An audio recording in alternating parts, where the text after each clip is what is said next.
Have you ever thought about what would happen if someone who had absolutely everything, the money, the power, you name it, just decided to walk away from it all? Well, today, we're going to dive into the story of a man who did just that. He traded a life of, let's say, excess for a life of real meaning. So, let me introduce you to Julian Mantle. At the top of his game, this guy was a legal superstar. I mean, picture the most successful, high-flying lawyer you can imagine, and that was Julian.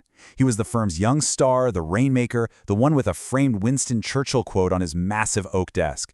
He was the poster boy for success, at least by the way we're often told to define it. And the difference between his two lives, well, it's just staggering.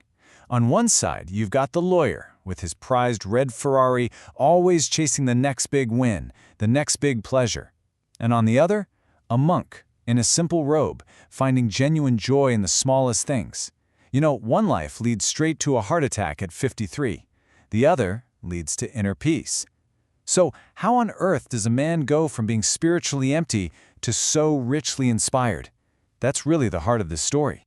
You know, every great story of transformation has that one moment, that catalyst where everything changes. For Julian Mantle, it wasn't some gentle hint from the universe. Oh no, it was a catastrophic crash. Right there, smack in the middle of a packed courtroom, Julian just collapsed. A massive heart attack. It was that shocking moment where his body basically screamed, "Stop," and forced him to face a hard truth. He was winning every case in the courtroom, but he was tragically losing the game of life. This near-death experience, though, it wasn't the end. For him, it was a second chance. And he did not waste that second chance. Julian made a choice that most of us would find, well, insane. He sold it all. Every symbol of his so-called success just became meaningless overnight. The mansion, the private island, and yep, even that shiny red Ferrari.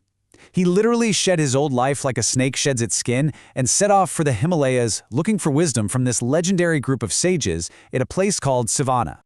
So up in Savannah, what did Julian find? It wasn't some long list of rules or a complicated philosophy. Nope. Instead, the sages taught him using something simple, incredibly powerful, and, honestly, a little weird.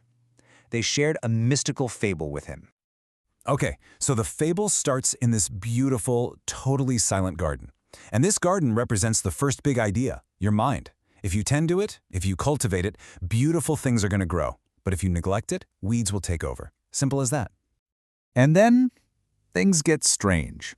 Out of nowhere, into this peaceful garden walks a giant Japanese sumo wrestler. And get this, he's only wearing a pink wire cable. I know, it sounds completely bizarre, but every single element here is a symbol.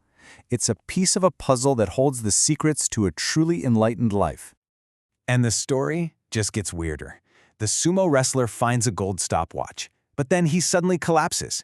He's woken up by the amazing smell of yellow roses, and when he looks up, he sees this path just covered in sparkling diamonds. Now, this isn't just some crazy tale, it's a memory tool. It's a map. Each of these symbols, the stopwatch, the roses, the diamonds, they all represent a timeless virtue for living a masterful life. All right, so let's start decoding this thing, shall we? Let's begin with that first object the sumo wrestler stumbles upon.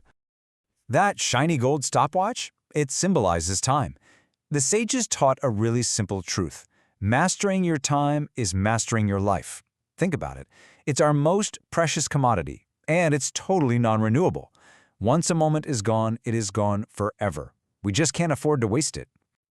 But how do you actually master time? Well, the sages offered this simple, really powerful daily practice they call the ritual of personal reflection.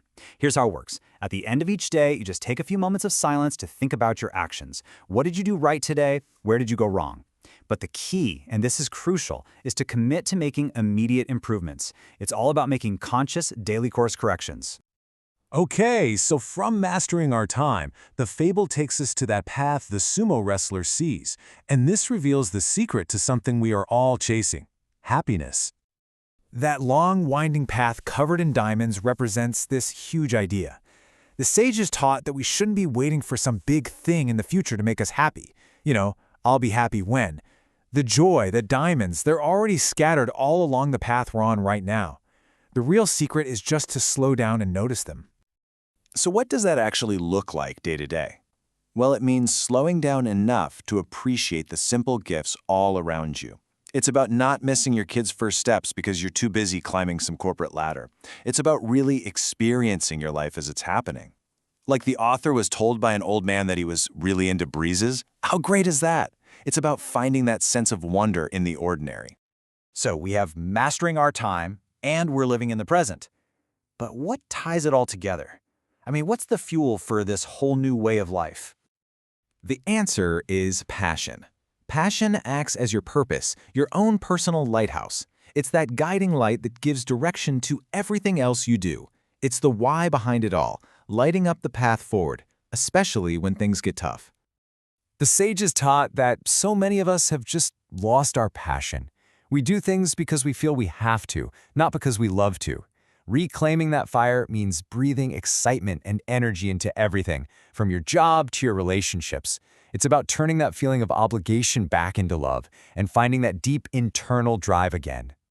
And really, all of this leads to a very direct, very profound question for every single one of us. With your time mastered, your happiness found in the here and now, and your passion fired up, what dent are you going to make in the world? What contribution will you make? What's your legacy going to be? And you know, this incredible quote from George Bernard Shaw just sums up the entire journey perfectly. True joy, it isn't about Ferraris or fancy offices. It's about being thoroughly used up for a mighty purpose that you define for yourself. It's about becoming a splendid torch, burning as brightly as you possibly can before you pass it on to the next generation.